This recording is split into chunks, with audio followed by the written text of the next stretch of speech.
All right, for today's explainer, we're headed into the shadows of Mumbai, to a pretty popular girls' college that's hiding a seriously chilling secret. We're not talking about your usual lectures and exams here. Nope, this is a story about a lesson in, well, absolute terror. Let's get into the haunting of SNDT College. That's a pretty chilling way to start, right?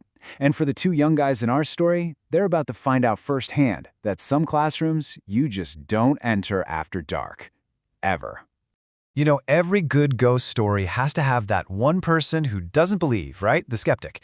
And that's exactly where our story kicks off, with a simple dare, a challenge to a guy who thinks it's all just a joke, a dare that's about to unleash a whole night of terror. So, to really get the picture here, you need to understand this place. SNDT College in Mumbai is, well, it's like two different worlds side by side. You've got the new building, it's modern, buzzing with students, totally normal. But then, right next to it, there's the old building. And this thing is a wreck. It's abandoned, crumbling, covered in weeds. And yeah, you guessed it, it's the one everyone says is haunted. And the story that goes around is super specific, which just makes it even creepier. People whisper about this ghost teacher. They say it's the spirit of a woman, and if you're there after midnight, you can actually hear her voice echoing through the empty halls, just teaching. Okay, so let's meet our main guy, Rohan. He's 20, and he is not buying any of this ghost stuff. Not for a second. When a friend from the college tells him the legend, he just laughs, thinks it's all some ridiculous story for kids. Well, his friend didn't like being laughed at, so he threw down a challenge. You think it's fake? Fine, prove it.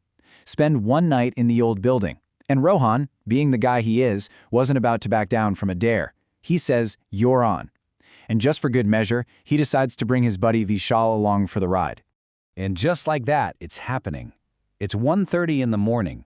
Two friends, armed with nothing but flashlights, are sneaking onto the college grounds. Their skepticism? It's about to face the ultimate test. The second they shove open those old junk-piled doors, everything changes. The air just gets heavy. It's so quiet you can practically hear your own heartbeat pounding in your ears. The only other sound is this awful screeching from the rusty doors. You've got cobwebs everywhere. I mean, this place has been left to rot for years. And then they hear it. Something that cuts right through that dead silence. A woman's voice. It's calm, it's steady, and it's reciting multiplication tables. You know, paranormal experts often say that hearing a disembodied voice is one of the first and clearest signs of a haunting. And this one was coming from a classroom right down the hall. So Vishal just freezes. He is terrified. But Rohan, he's still trying to be the tough guy, the skeptic. He's like, no way, this has to be a prank. Someone's hiding with a speaker. So he grips his flashlight, tells Vishal to come on, and he's dead set on finding whoever's messing with them. So the voice keeps going, just reciting these numbers into the darkness. But as the guys start tiptoeing towards the classroom door, the voice just cuts out, mid-sentence. And the silence that comes after? Ugh, it's so much worse. It feels angry. Okay, this is where it goes from maybe it's a prank to something is seriously wrong. As they're standing right at the door of that classroom, this wave of cold just hits them. It's not normal cold, it's like standing in front of a giant open freezer. Rohan, trying to keep it together, actually steps inside the room. It's empty, just a bunch of broken furniture. He's probably about to say, "See? Nothing." But then the voice comes back. And this time, it's not calm. It's loud. It's angry. And right after the voice, they hear this horrible, sharp sound of a slap, followed by the sound of little kids crying. Their flashlight beams are just whipping around the room, but there's nothing there. They're totally frozen in fear. And that's when they both look towards the front of the room, at the old, dusty blackboard. A little piece of chalk lifts up by itself and starts scratching a message right onto the board. See, this is the crucial part. This isn't just some ghostly echo of the past. This thing is intelligent. It knows they're there, and it's angry. The message it writes? "I was killed here, and now I want my revenge." And that's it. Game over. Any shred of skepticism Rohan had is just gone, shattered into a million pieces. They turn and run for their lives. But this nightmare? Oh, it is far from over. In fact, things are about to get very, very personal.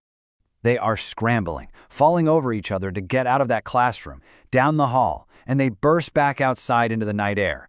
Rohan's gasping. His heart is about to explode. He turns to say something to Vishal, and he's alone. Vishal is gone. Rohan starts screaming his friend's name into the darkness, and then he sees him. Up on the first floor, there's Vishal, in a window. He's crying. He's slamming his fists on the glass, but it won't open. He's trapped. Something has him. And Rohan knows he has to go back in. So he runs back into that horrifying building. He follows the sound of that teacher's voice again and finds the classroom. And what he sees in there, it's the kind of thing that would scar you for life. Vishal is huddled on the floor, and standing over him is a woman. She's wearing a dusty old black sari. Her skin looks swollen and rotten, and her eyes, they're just blank, milky white. In her hand, she's holding a stick, and she's terrorizing Vishal with it. Rohan can barely get a sound out, just a whisper of his friend's name, and the ghost's head just snaps towards him. It locks those blank white eyes on Rohan, and its mouth stretches into this awful, grotesque smile. It starts moving towards him, and that's it. Rohan's nerve is gone. He turns, runs, but in the panic, his foot slips on the stairs. He goes tumbling down, and everything just goes black. But when Rohan finally wakes up, the horror isn't over. Not at all. In fact, it's twisted into something even weirder, and maybe even more scary. So, Rohan comes to in Vishal's apartment. He tells him the whole crazy story, seeing Vishal trapped, going back in to save him, the ghost. But Vishal just looks at him and tells him a completely different version of what happened. He says he's the one who got out, but then he realized Rohan was gone. He looked up and saw Rohan screaming at that same first-floor window. Freaking out, Vishal called some friends, and they all went in together and found Rohan passed out at the bottom of the stairs, with those ghostly voices still echoing all around them. So you have two friends, one night, and two stories that just can't both be true. So which story is real? Well, probably never know. But one thing's for sure. After that night, nobody laughs at the stories about the old SNDT College building anymore. The legend of the ghost teacher is stronger than ever. It's a warning, whispered from student to student, about that dark, abandoned building and the rage that's still trapped inside. And that really just leaves us with one final, chilling thought. What really happened to that teacher all those years ago?